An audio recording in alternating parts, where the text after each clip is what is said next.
I remember the sound before anything else.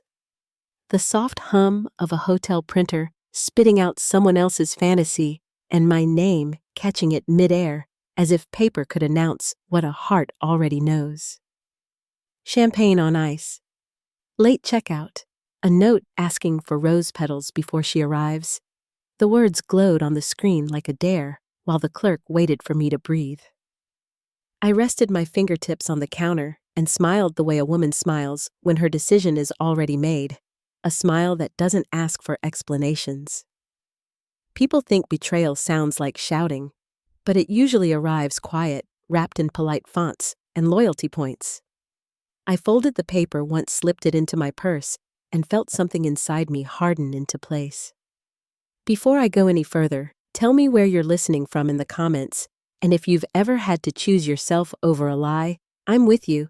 Tap like and subscribe, so these stories find the people who need them.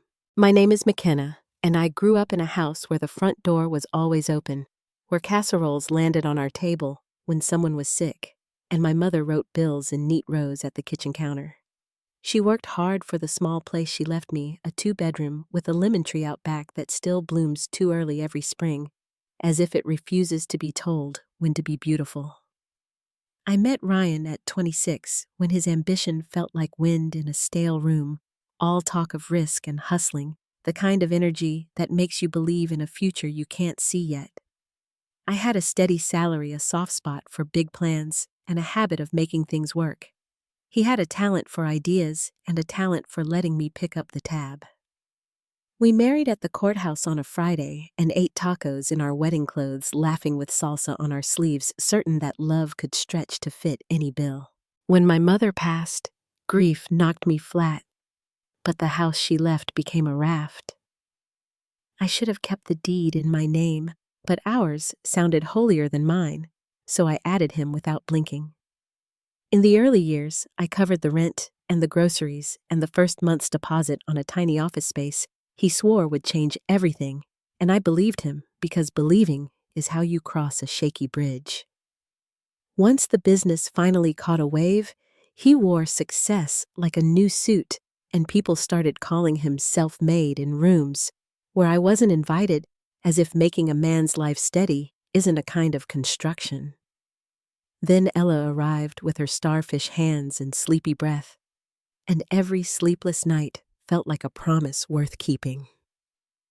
We were the couple at the neighborhood barbecue who brought extra chairs, the family that sent thank you notes, the parents who clapped loud at school plays. From the sidewalk, our house looked like something you could frame. I kept a calendar in my phone with color codes for everything. Client calls in blue, pediatrician in green, his networking dinners in gray. And I told myself that uneven seasons even out, that marriage is a ledger you balance over time. But every ledger tells the truth if you read it long enough, and mine began to whisper in ways I didn't want to hear.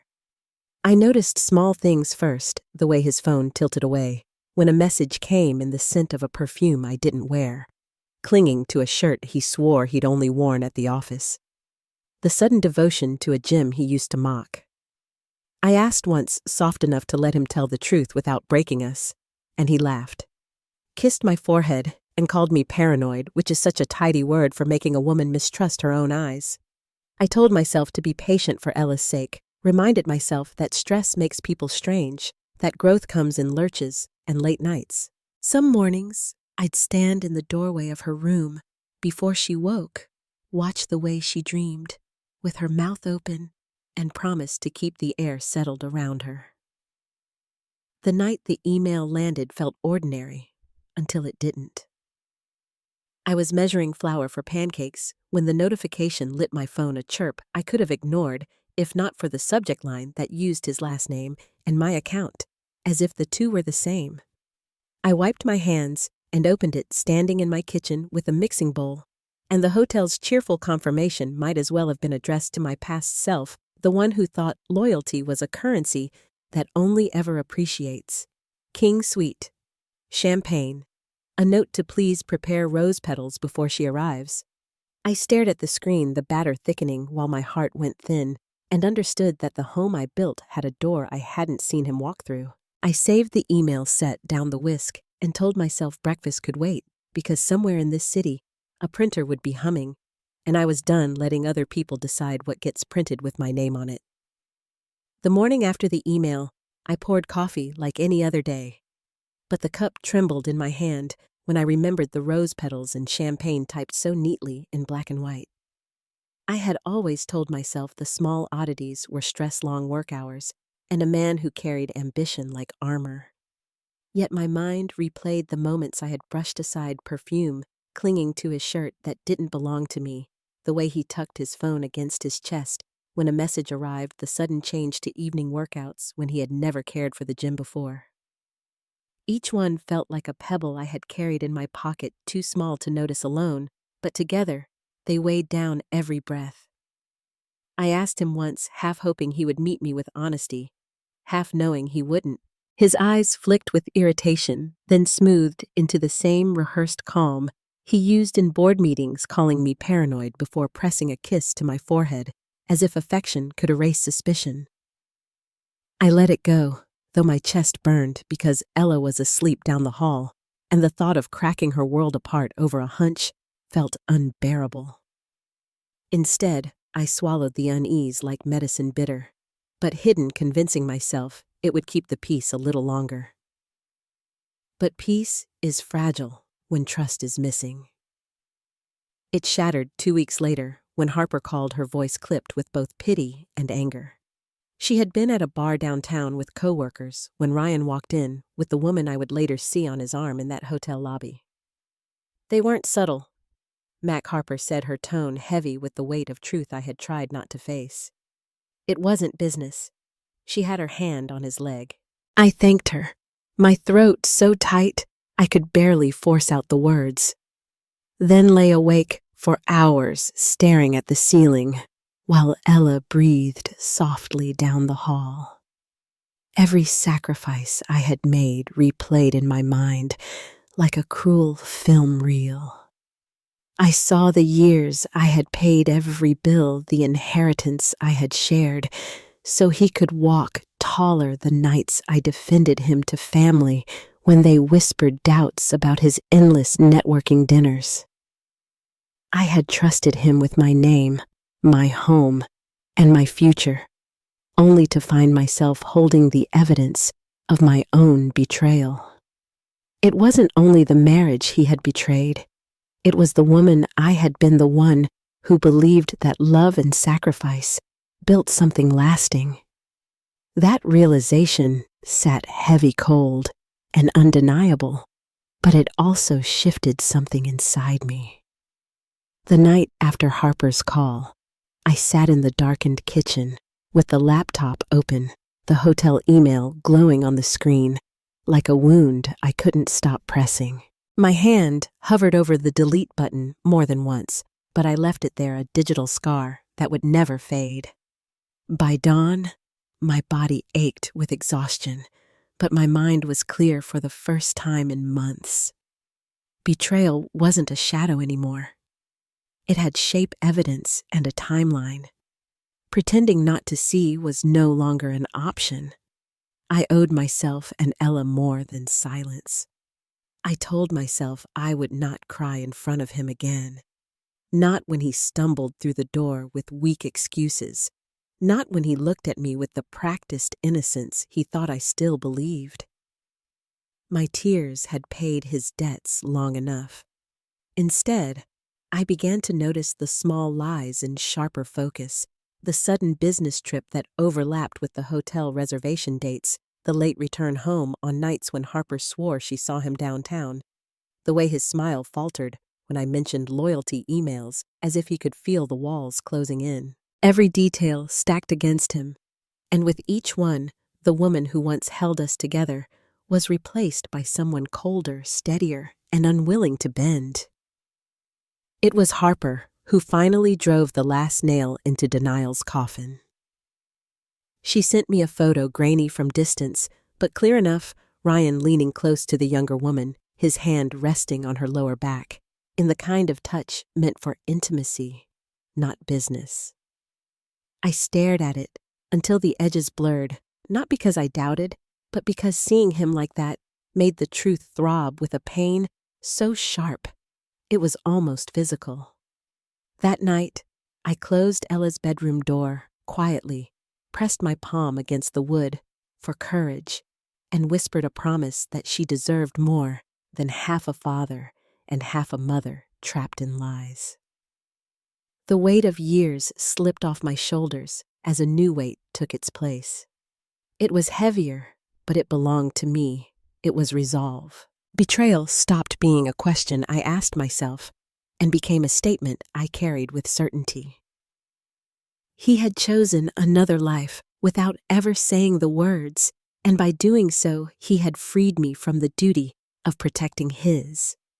The woman who had built his foundation was gone, and in her place stood someone who would no longer sacrifice everything in silence. I didn't plan my next steps that night, not in detail, but I felt them settling in my bones like a map I hadn't drawn yet. I knew one thing with absolute clarity. I would not let him walk away untouched while I carried the ruin. For years, I had been the soft place he fell, the steady hand that cleaned the wreckage of his mistakes. Now, it was his turn to stand in the ruins, and I would make sure he knew exactly who had handed him the match. As I turned off the kitchen light and climbed the stairs, I paused outside Ella's room again, listening to her gentle breathing. She was the reason I had endured so much, and now she would be the reason I endured no more. When Ryan's betrayal finally faced daylight, I would not shield him. I would shield her and myself and the life we deserved to build without him. And as I slipped beneath the covers that night, one final thought carried me into sleep. The storm was coming, and this time I would be the one holding the thunder. Nights turned into long stretches of silence where I lay awake, staring at the ceiling and listening to the faint tick of the clock down the hall. The sound felt like a reminder that every second I stayed quiet was another second stolen from me. I moved through the days as though nothing had changed, cooking Ella's meals, answering client calls, folding laundry in the same rhythm as always, but the inside of me told a different story. It was a place filled with quiet pain where each memory of Ryan's betrayals pressed down heavier than the last. I kept my voice steady when Ella was near. Her questions were always simple. "What's for dinner? Will you braid my hair? Can we go to the park?" And I answered them with a smile. But when she wasn't looking, I found myself holding the back of a chair or leaning against the counter just to stay upright. I never thought of myself as fragile, yet the lies that filled my home had a way of hollowing me out. I didn't want my daughter to see that emptiness, so I swallowed it, carrying it silently from room to room. Ryan moved through the house with the ease of a man who believed his secrets were still hidden. He kissed Ella on the forehead, complimented the dinner I made, left his shoes by the door, as if everything was normal. He didn't know that I watched the way his phone stayed face down on the table, or how he jumped at the sound of a message pinging. Every gesture that once felt ordinary now looked like a mask. I wondered how many years I had ignored those masks because I wanted to believe in the man beneath them. It was hardest at night when the house finally quieted. I would sit in Ella's room after she fell asleep, smoothing her blanket over her small frame and watching her chest rise and fall. She was still so little too young to understand that sometimes love isn't enough to keep a family safe. I whispered promises I wasn't sure how to keep, that I would protect her, that she would not grow up in a house built on lies, that I would be strong even when I felt like breaking. She never stirred, but I spoke the words anyway because I needed to hear them myself. There were moments when I nearly confronted him when the words pressed against my teeth and begged to be released. I imagined slamming the hotel receipt onto the kitchen counter or calling him out when he claimed another late meeting. But each time, I thought of Ella. I thought of her walking into a storm of shouting, of her eyes wide with confusion, and I kept the storm contained inside me. The silence felt like poison, but it was mine to drink until I found another way forward. Harper checked in, often her voice steady, but threaded with worry. She told me I didn't deserve this, that no woman who had carried a man's burden so long should ever be left to carry betrayal alone. I agreed with her in my heart, but saying it out loud still felt like opening a wound too wide. I thanked her for caring, for seeing me, and then I tucked my phone away before Ryan could ask who I had been talking to. Protecting myself meant layers of secrecy I had never wanted, but they were the only shields I had. One evening, I sat at the dining table after Ella went to bed, the same table where we had celebrated birthdays and anniversaries. I ran my fingers along the wood, remembering candlelit dinners and the sound of laughter echoing off the walls. Those memories used to comfort me, but now they felt like ghosts haunting me with what I thought we had built. I stayed there until the clock struck midnight, my hands folded my chest, aching as if waiting for some unseen signal to tell me what to do next. The hardest part was the pretending. Smiling at neighbors, answering questions about Ryan's business, showing up to school events with both of us standing side by side as though our lives were untouched. I saw the way people admired him, how they praised his ambition, unaware of the cracks beneath the surface. Each compliment cut deeper because I knew the truth they didn't. My silence became its own performance, one I despised, but couldn't end, not yet. I found myself remembering my mother more often in those weeks. She had been practical, sharp, and unwavering when it came to protecting the people she loved. She never allowed herself to be taken for granted. And she had warned me once, long before Ryan and I married, that love should never cost a woman her sense of self. At the time, I brushed it aside as cautious advice, convinced that my story would be different. Sitting in that house, holding evidence of Ryan's deceit, I realized how much of myself I had given away and how little I had left. There were nights when the tears came silent and steady, and I let them fall only when I knew no one could see. I didn't sob loudly or call out for comfort. I simply let the grief run its course like rain on a window pane. It wasn't just about Ryan. It was about every year I had fought to hold us together, every dollar of my inheritance I had trusted him, with every dream I had set aside so his could take root. The betrayal wasn't just a wound, it was an erasure of the sacrifices that had built his success. Even in that sorrow, a seed of something else began to grow. It wasn't anger yet, not fully, but the first stirrings of clarity. I could feel myself hardening in ways I hadn't expected, shaping into someone who no longer wanted to keep quiet for the sake of appearances. The quiet pain I carried was becoming a quiet strength, though I didn't know it then. I only knew that I couldn't continue this way forever. Ryan never noticed the shift. He came and went, smiling at Ella, tossing me distracted compliments, pretending our life was still the picture it had once appeared to be. He didn't see that I had stopped laughing at his jokes, or that I no longer leaned into his touch. My silence wasn't compliance anymore. It was the gathering of breath before a storm. And while he slept easily at night, I stayed awake, planning the moment I would no longer swallow my doubts. The days blurred together in that uneasy balance. I played the part of the steady mother, the dependable wife, but beneath it all, I carried the weight of truth alone. That weight grew heavier with every glance at the hotel email tucked safely in my folder. Every memory of Harper's voice telling me what she had seen. I lived in the quiet ache of knowing the quiet fear of breaking and the quiet determination that I would not carry this burden forever. What Ryan didn't know was that silence can only hold so much before it breaks wide open, and when mine did, it would change everything. The morning I finally acted began like any other. I packed Ella's lunch, tied her shoes, and kissed the top of her head as she headed off to school. But underneath the ordinary rhythm, my decision had already been made. The quiet suffering of the past months no longer served either of us. It was time to stop waiting for Ryan's lies to consume me. It was time to move. I didn't storm into his office or shout across the dinner table.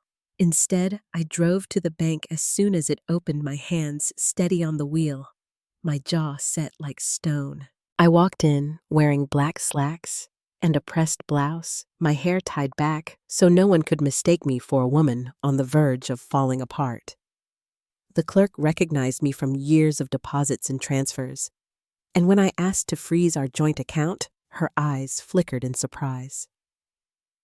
And I'd like my inheritance account moved to a separate portfolio under my name.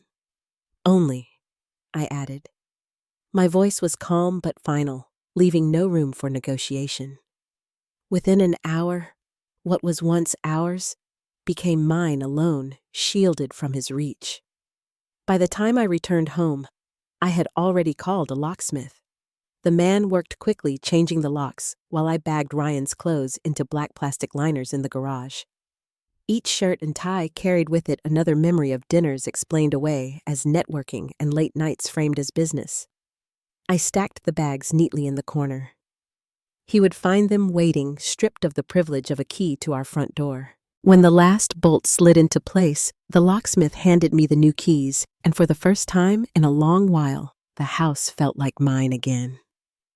That afternoon, I sat across from a divorce lawyer, a sharp woman named Angela Morrison, who spoke with the precision of someone used to winning battles most people never saw.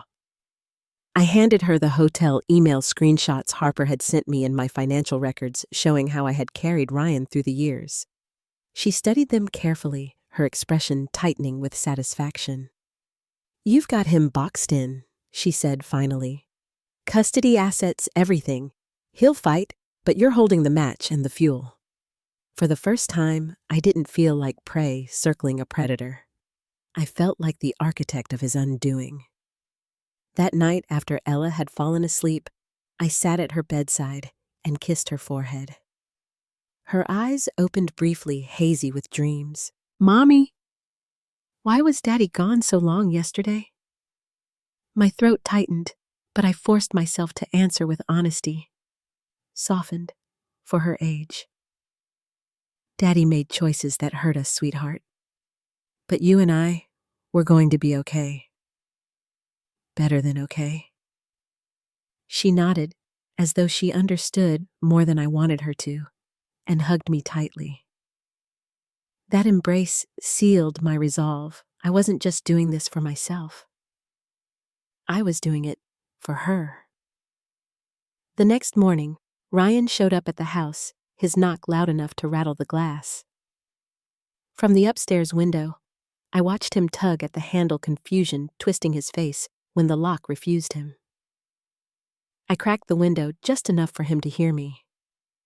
"What the hell, Mac? My cards aren't working. Why are the locks changed?" His voice carried a mixture of anger and disbelief, as though the world was betraying him for the first time. I leaned out slightly, my tone calm and deliberate. "Because you don't live here anymore. The money is mine. You lost that right when you walked into that hotel." His jaw clenched, his fist slamming against the door. "You can't do this. That money is ours. The house is mine." I cut in my words sharp. "The deed is in my name. The inheritance is mine. You brought nothing but lies." His face twisted with rage, but I didn't flinch. "You're making a mistake," he spat. "You think you can just erase me?" I let a slow, cold smile spread across my face. "I'm not erasing you, Ryan. I'm exposing you. There's a difference." He stormed off shouting that I would regret this, his car peeling out of the driveway with the screech of tires. But as I watched the taillights disappear, I felt nothing but certainty. That night, I sat at the kitchen table with my laptop open, spreadsheets organized, and lawyers' emails starred each step mapped with precision. I had spent years managing his chaos, shielding him from the consequences of his recklessness. Now I was done carrying the burden. This time, I would make sure he carried every ounce of it himself. Word of his unraveling began to spread faster than I imagined. By midweek, Harper texted me that he had tried to book a flight only for his card to be declined. "He looked like he wanted to die," she wrote, and I smiled quietly into my coffee. For years, he had swiped without checking balances, certain that money flowed freely because I made sure it did. Now every transaction was a reminder that the well had run dry. Then came the mistress. She called me one evening, her voice stripped of the smugness I remembered from the hotel lobby. "Look, I didn't know he was married," she said, her tone shaky. "He told me you were separated." I laughed softly, not with humor, but with disbelief. Separated.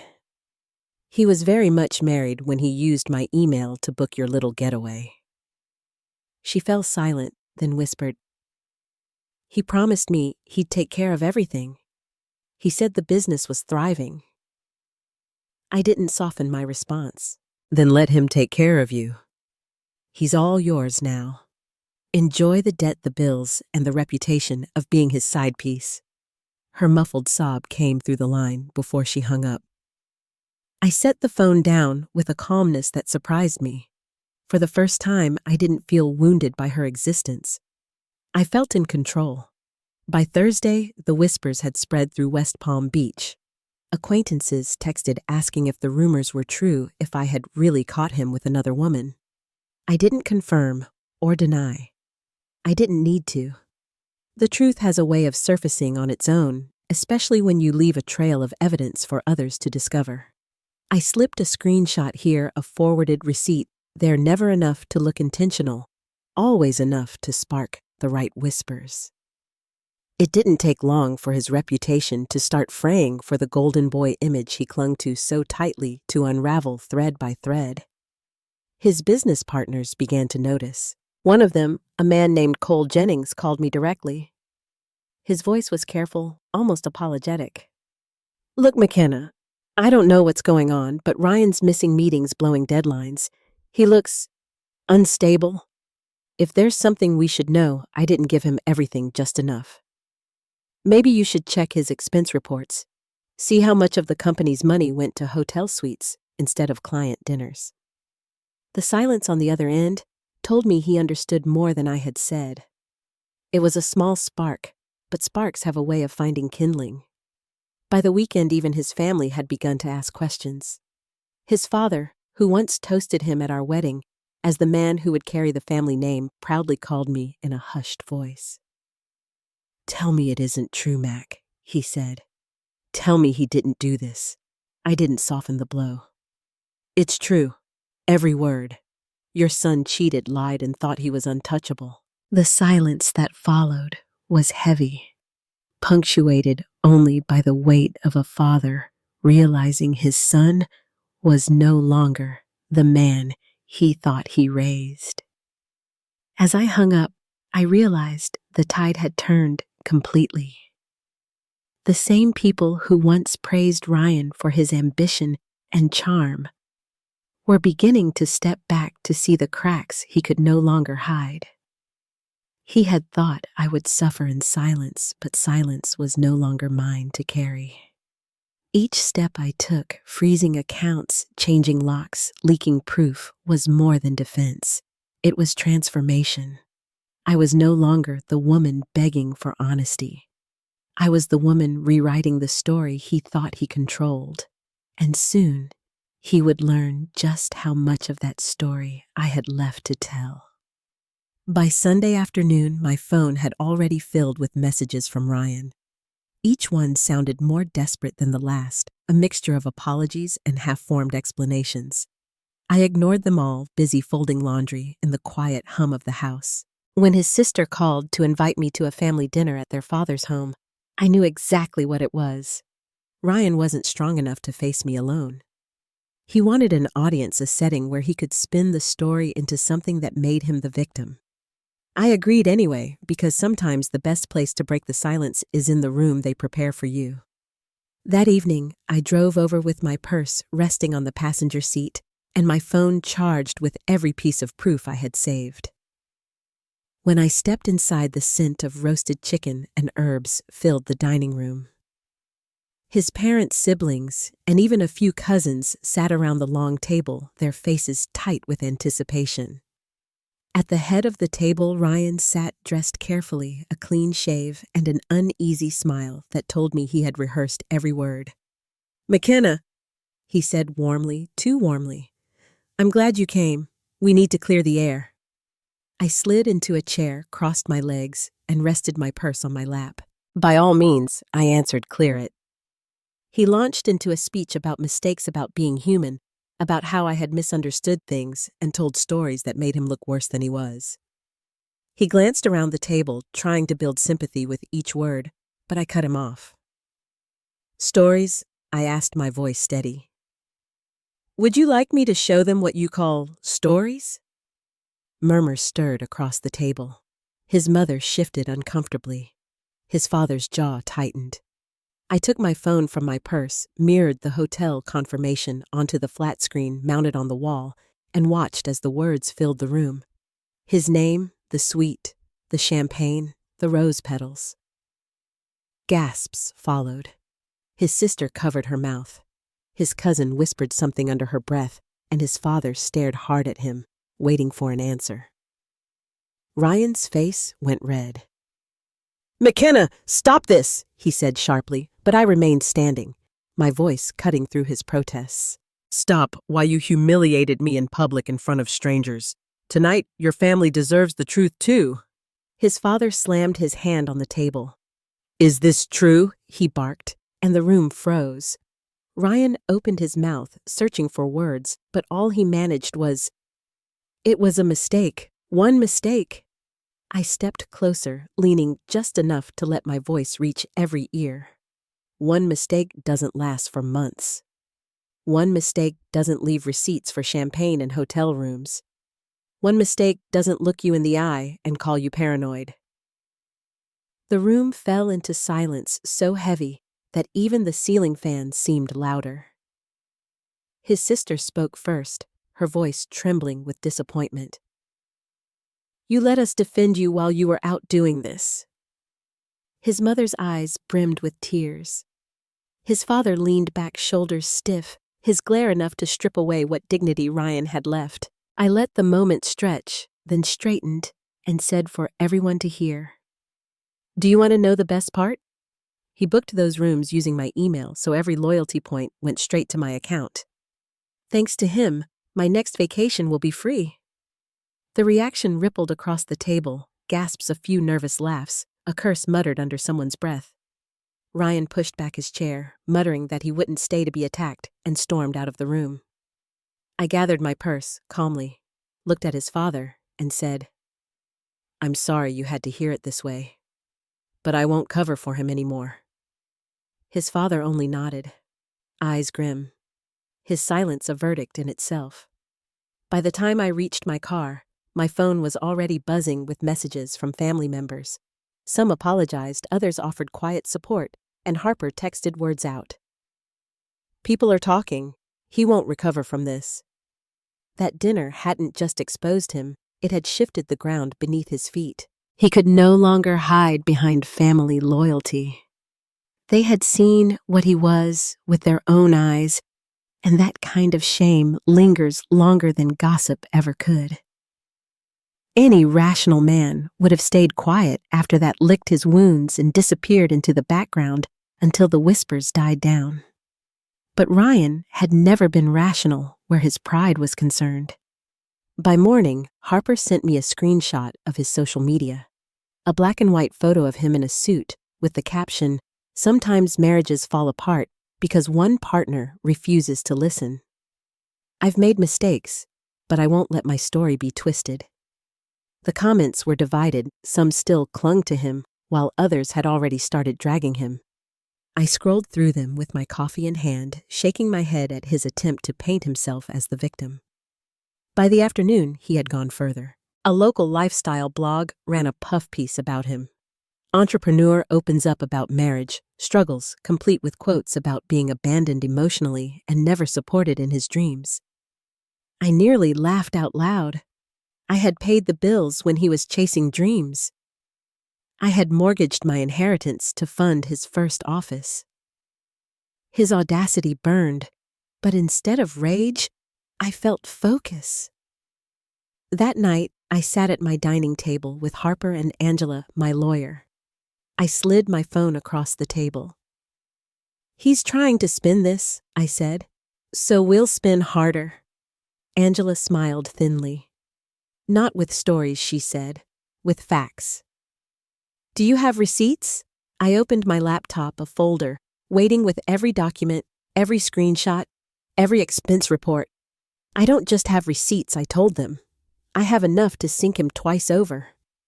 We made a plan. Not messy, not loud. Just a quiet release of truth enough to ignite a firestorm he couldn't contain. The next morning, Harper posted the first spark, a blurred screenshot of the hotel reservation captioned, "When men lie, paper trails don't." She didn't tag him, but she didn't need to. By midday, the comments boiled with speculation. By evening, the screenshots of his texts rolled out in waves. "Don't tell McKenna. Book the room for Friday night. She's suspicious. Just act normal." Each one hit like a grenade. By nightfall, his name was trending across the city. Hashtags bloomed like weeds. Rose petal affair. #loyalty points. Wife. West Palm cheater. Memes followed his face photoshopped onto loyalty cards, captions mocking the very details he had once thought romantic. I sat in my living room with a glass of wine scrolling through the chaos as Ella slept upstairs. For the first time, I felt the scales tilt completely in my favor. Ryan wasn't just exposed, he was a spectacle. His fall wasn't private anymore, it was entertainment. And this was only the beginning. Because the city was laughing at him now. But soon the courts would weigh in, and laughter would turn into something far more permanent. The week after the city caught fire with Ryan's humiliation, I noticed how quickly his name shifted from whispered scandal to public joke. His video plea, filmed shakily from the driver's seat of his car, spread faster than anything else. He claimed the screenshots had been taken out of context, his voice cracking as he begged for privacy. But the comments tore him apart. "Out of context, you literally wrote, 'Don't tell my wife.'" Each reply cut deeper than anything I could have said myself. Watching him unravel online was like watching a performance I didn't have to direct. The audience had already chosen their ending. By Friday, local news stations had picked up the story. Anchors sat at glossy desks, their voices even as they reported on the West Palm Beach entrepreneur under fire for alleged affair and misuse of funds. They aired his video beside Harper's carefully timed posts, along with Cole's statement about ethical differences in the business. I didn't give interviews or add to the storm. Silence served me better. My name remained unspoken, but everyone knew who I was. Strangers stopped me at the grocery store, leaning close to whisper, "Good for you," before moving on with their carts. Their respect warmed me in a way pity never could. Meanwhile, his world shrank by the hour. The mistress had vanished, her social media locked down, after thousands flooded her photos with the word "home wrecker." His investors disappeared one after another, unwilling to be tied to a sinking ship. And his friends, men who used to toast him at bars and slap his back in golf clubs, stopped answering his calls. The man who once believed he was untouchable found himself alone, stripped of the audience he needed to survive. Still, he tried. He sent me long emails, paragraphs thick with apologies, reasons, and pleas for a meeting. I forwarded everyone to Angela, who filed them neatly in her growing case folder. To me, They were nothing more than empty words too late to matter. The final turn came on a Sunday evening when Ryan's sister, Emily, reached out again. "Dad wants the whole family here," she said. "He says Ryan needs to answer for everything in front of us all." I hesitated only briefly before agreeing. If Ryan wanted to keep playing victim, I would not waste another moment protecting him. That night, I drove Ella to Harper's house so she wouldn't be caught in the middle, then pulled into his father's driveway where cars already lined the curb. The air inside the house was thick with tension, every chair filled. Ryan sat slumped at the end of the couch, his hair unkempt, his smile gone. His father stood in the center of the room, voice like gravel. "You humiliated your wife, your family in this name. Do you have anything to say for yourself?" Ryan mumbled about misunderstandings, about stress, about being pushed away. His words scattered like dry leaves, and no one moved to collect them. I remained standing by the doorway silent until his father turned to me. "Is it true?" he asked. I didn't need more than a nod. Every bit of it. The old man closed his eyes and sat heavily in his chair, his disappointment more final than any curse. In that moment, Ryan lost the last of his shield. His family, once his defenders, now stared at him with open shame, and I left them with no doubts. The fallout deepened the next morning when Cole released a second statement, this one mentioning inconsistencies in company accounts under Ryan Sullivan's management. The line was short, but devastating. Investors pulled out completely, contracts dissolved, and soon his company's website displayed only a blank page. Rumors spread that an internal audit had begun, and people whispered about possible fraud. For me, it was confirmation that the world didn't need me to finish the job. His own decisions had already cut the ground from beneath him. Still, he tried one last act. He showed up at my doorstep on a Tuesday evening, headlights sweeping across the driveway just after sunset. I nearly didn't open the door, but curiosity outweighed hesitation. He stood there thinner than I remembered, his shirt wrinkled, his eyes darting between the lock he no longer had a key for and my face. "Please, Mac," he whispered. "Just give me a minute."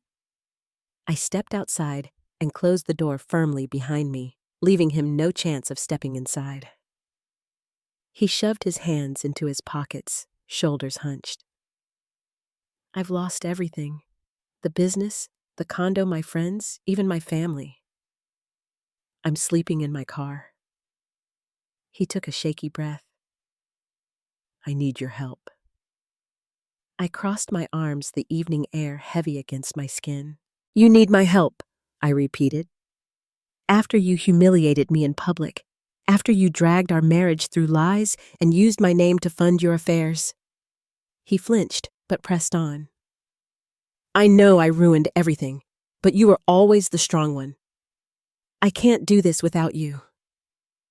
For a long moment, I just looked at him. This was the same man who once strutted into rooms as though he owned them, who laughed at my questions about late nights, who believed I would never find the truth. Now he stood hollow, begging for scraps of forgiveness.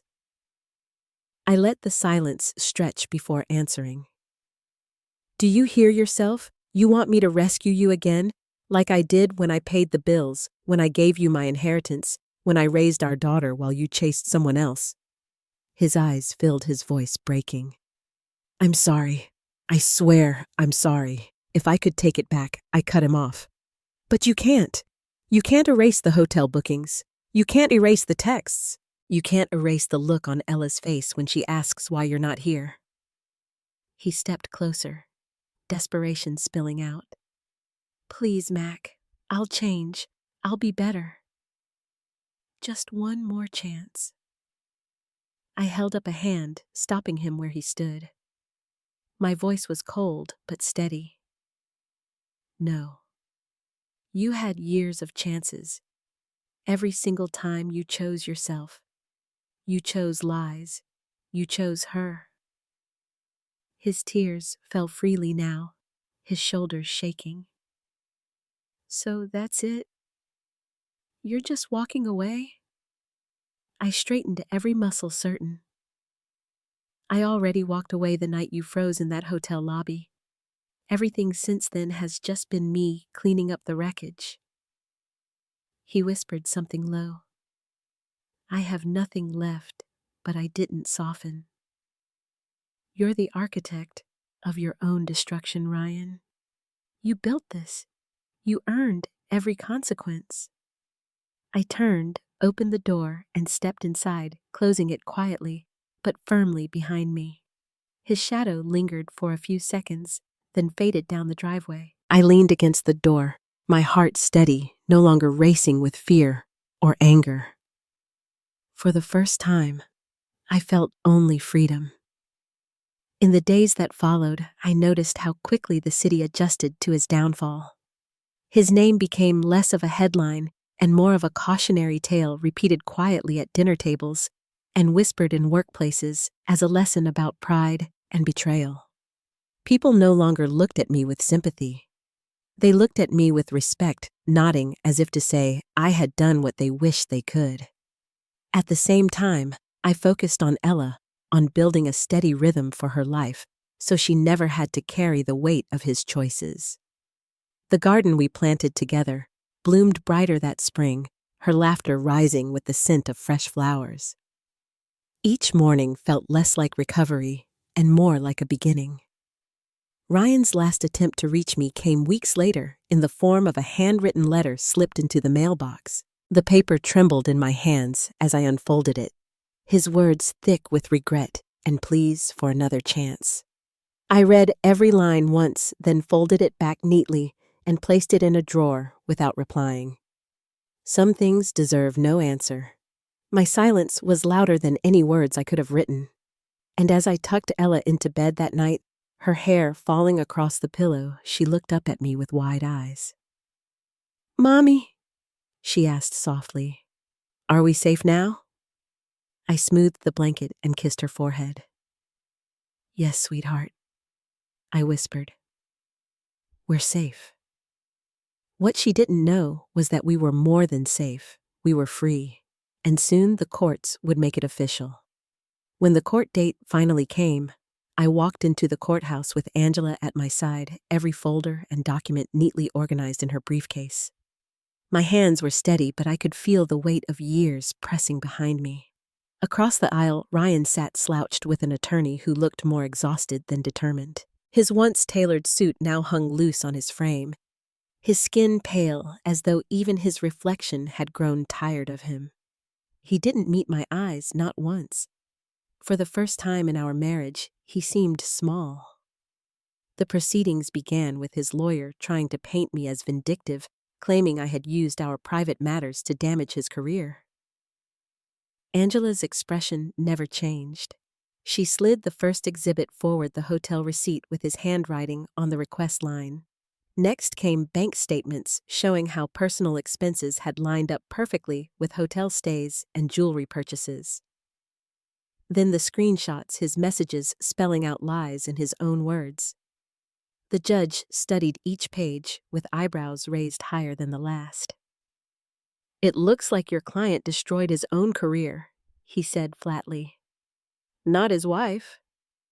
His lawyer's shoulders sagged, and I knew we had already won the first battle. Custody was next. I had braced myself for a fight, prepared to shield Ella from the kind of testimony no child should ever hear. But Ryan surprised me.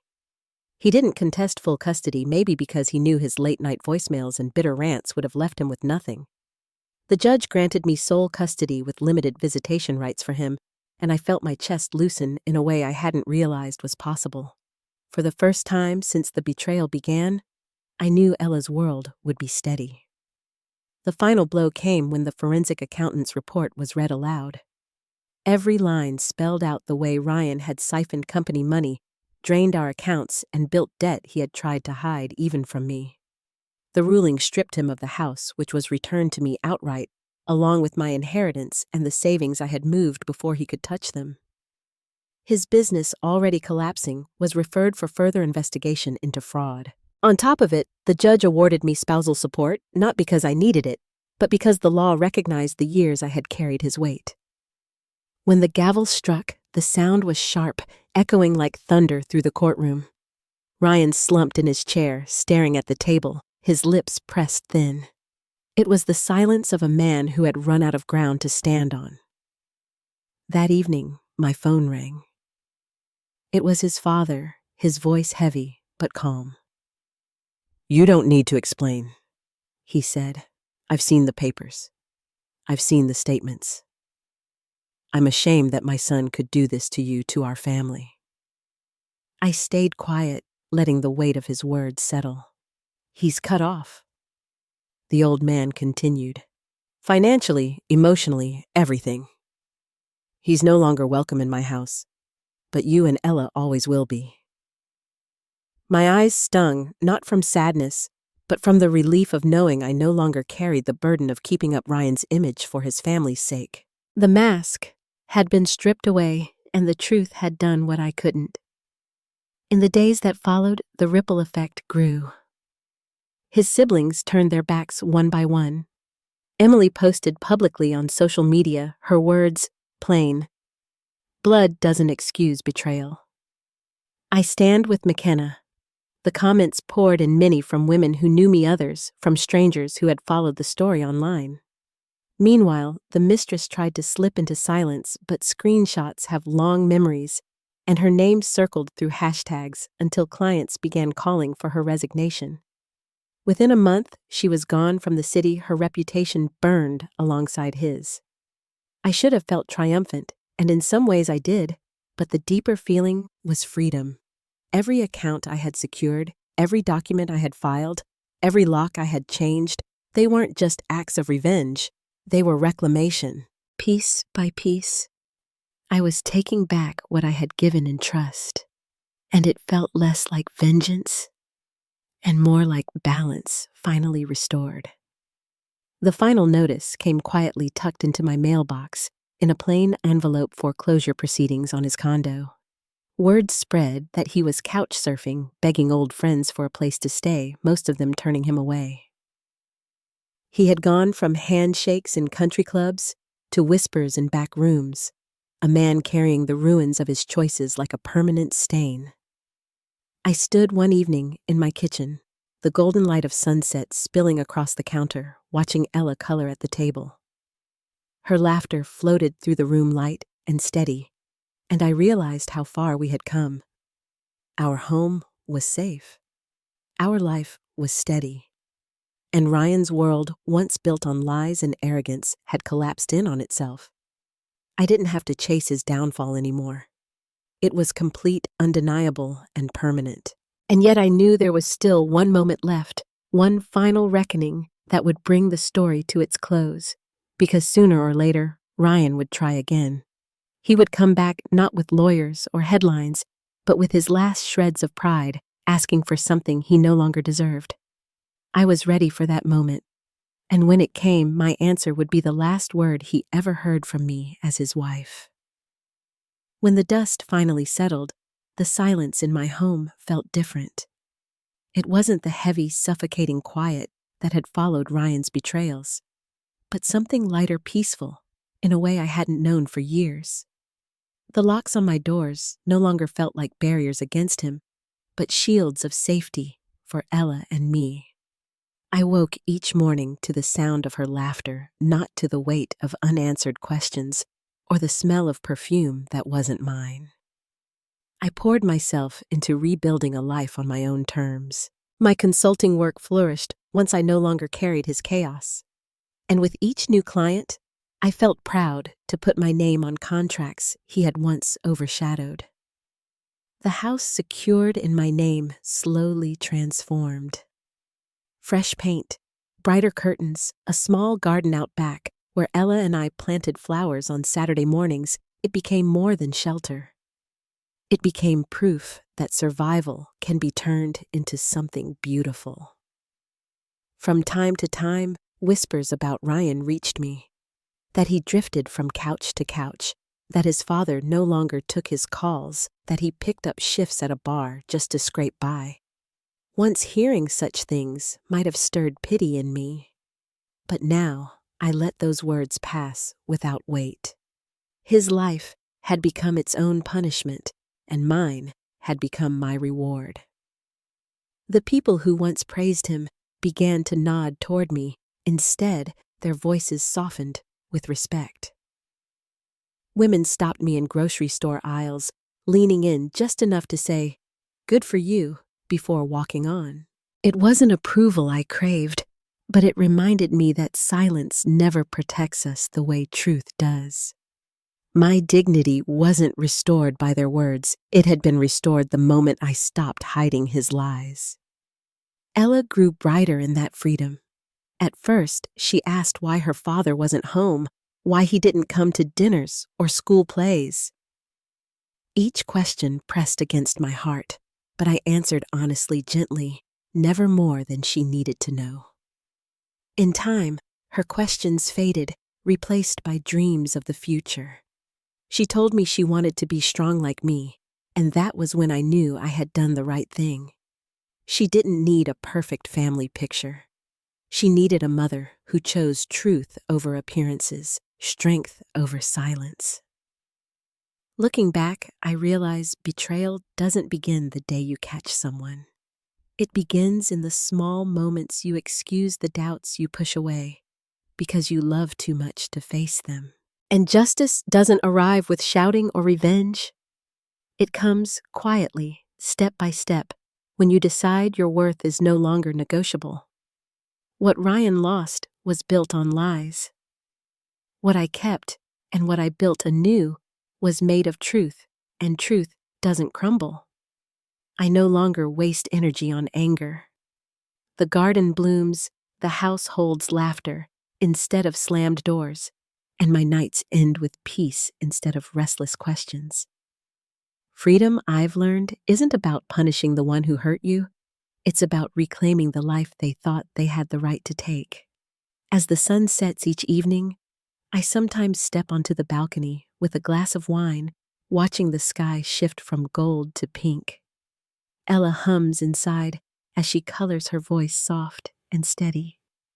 And I remind myself that the woman I was broken, doubting, silenced is gone.